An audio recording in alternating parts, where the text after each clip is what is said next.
రాష్ట్ర వ్యాప్తంగా కల్తీ మద్యం ఏర్లై పారుతోందని తక్షణం దీన్ని నిషేధించాలని కోరుతూ వైసీపీ ఏలూరు జిల్లా మహిళా విభాగం ఆధ్వర్యంలో జిల్లా ఎక్సైజ్ శాఖ కార్యాలయం వద్ద శుక్రవారం నిరసన తెలియజేశారు. కల్తీ మద్యం నిషేధించాలంటూ నినాదాలు చేశారు. ఈ సందర్భంగా జిల్లా వైసీపీ మహిళా విభాగం అధ్యక్షులు కేసరి సరితారెడ్డి, ఏలూరు నియోజకవర్గ వైఎస్ఆర్ కాంగ్రెస్ పార్టీ మహిళా అధ్యక్షురాలు జిజ్జువరపు విజయనిర్మల మాట్లాడుతూ రాష్ట్రంలో చంద్రబాబు ప్రభుత్వం ఏర్పడిన దగ్గర నుంచి కల్తీ మద్యం తాగి ఎందరో ప్రాణాలు కోల్పోయారని విమర్శించారు. ఏలూరు నగరంలో గురువారం ఒక మద్యం దుకాణం వద్ద యువకుడు మద్యం తాగి మృతి చెందిన ఘటన జరిగిందని ఆవేదన వ్యక్తం చేశారు. కూటమి ప్రభుత్వం నకిలీ మద్యంతో ఎంతమంది ప్రాణాలు తీస్తారని ప్రశ్నించారు. ప్రస్తుతం గ్రామాల్లో బెల్ట్ షాపులు నిర్వహిస్తూ కల్తీ మద్యాన్ని విక్రయిస్తూ ప్రజల ప్రాణాలతో చెలగాటమాడుతున్నారని మండిపడ్డారు.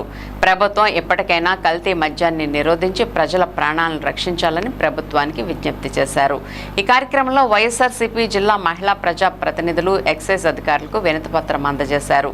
కార్యక్రమంలో మహిళా నాయకులు పాల్గొన్నారు.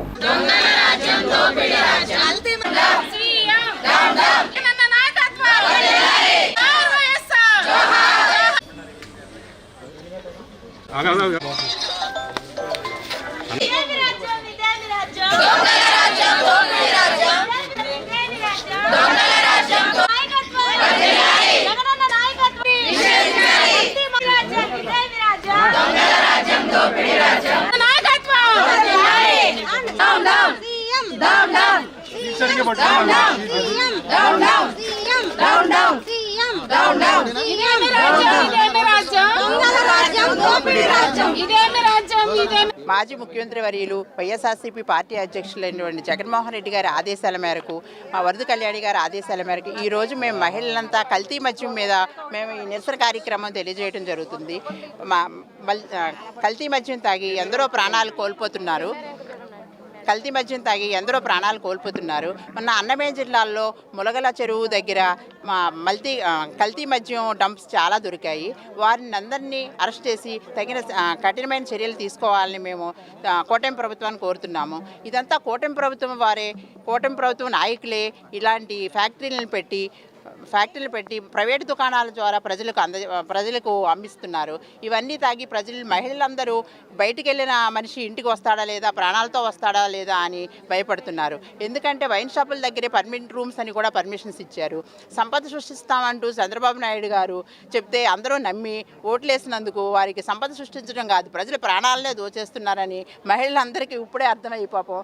మా తాళిబొట్టుని కాపాడండి, మా కుటుంబాలు చిన్నాభిన్నం చేయొద్దు, మాకు మగవాళ్లే దిక్కు అంటూ ఇలా రోడ్డు మీదకి వచ్చి నిరసన కార్యక్రమాలు చేపట్టడం జరుగుతుంది. ఇప్పటికైనా చంద్రబాబు నాయుడు గారికి మేల్కొని కళ్ళు తెరిచి ఇలాంటి కల్తీ మద్యాన్ని అరికట్టి మా మహిళల కోరికలు నెరవేర్చాలని, ఆయన ఇచ్చిన సూపర్ 6 హామీలన్నీ నెరవేర్చాలని, ప్రజలందరికీ విద్య, ఆరోగ్యం చాలా అవసరం. అటువంటి మెడికల్ కాలేజీని ప్రైవేటీకరణ చేయకుండా విద్యను కూడా ఇంగ్లీష్ మీడియం స్కూల్స్ డెవలప్ చేసి, జగన్ గారు చేసిన డెవలప్ చేసి వాటిలన్నింటినీ ప్రజలకు అందించాలని వైఎస్ఆర్సీపీ మహిళల తరఫున నేను డిమాండ్ చేస్తున్నాను. జై జగన్. అందరికీ నమస్కారం అండి. మరి వైఎస్ఆర్ కాంగ్రెస్ పార్టీ ఆదేశాల మేరకు మరి స్టేట్ మహిళా ప్రెసిడెంట్ గారు వరద కళ్యాణి గారు, అదేవిధంగా జిల్లా అధ్యక్షుల వారి డిఎన్ఆర్ గారు, మా ఏలూరు ఇన్ఛార్జ్ వర్యులు జేపీ గారు ఆదేశాల మేరకు ఈరోజు జిల్లా మహిళా టీం అంతా కలిసి కల్తీ మద్యం గురించి ఇక్కడికి రావడం జరిగిందండి. ఈ రోజు రాష్ట్రంలో మంచినీళ్ళు అందట్లేదు, మందు బిళ్ళలు కూడా అందని ప్రదేశాలు ఉన్నాయి. కానీ మరి కల్తీ మద్యం అందని రాష్ట్రంలో ఏ ప్లేస్ కూడా కనిపించట్లేదు. ఎందుకంటే ఎక్కడ చూసినా మరి చిన్న చిన్న షాపుల్లో కూడా బెల్ట్ షాపులు ఏర్లై పారుతుంది మద్యాన్ని. మరి అది మీ నాయకులు, మీ కూటమి ప్రభుత్వంలో వాళ్ళే అండదండలతోనే ప్రతి ఒక్కళ్ళు ఈ విధంగా కల్తీ మద్యాన్ని తయారు చేసి సొంతగా ప్రజల ప్రాణాలతో ఆటలాడుతున్నారు, చెలగాటమాడుతున్నారు. ఇది కరెక్ట్ కాదని ముఖ్యమంత్రి గారిని మేము విన్నపించుకుంటున్నామండి. ప్రజల ప్రాణాలతో ఆడుకోవద్దండి, దయచేసి కల్తీ మద్యాన్ని నిషేధించి అరికట్టాలని చెప్పేసి నేను కోరుకుంటున్నానండి. Thank you.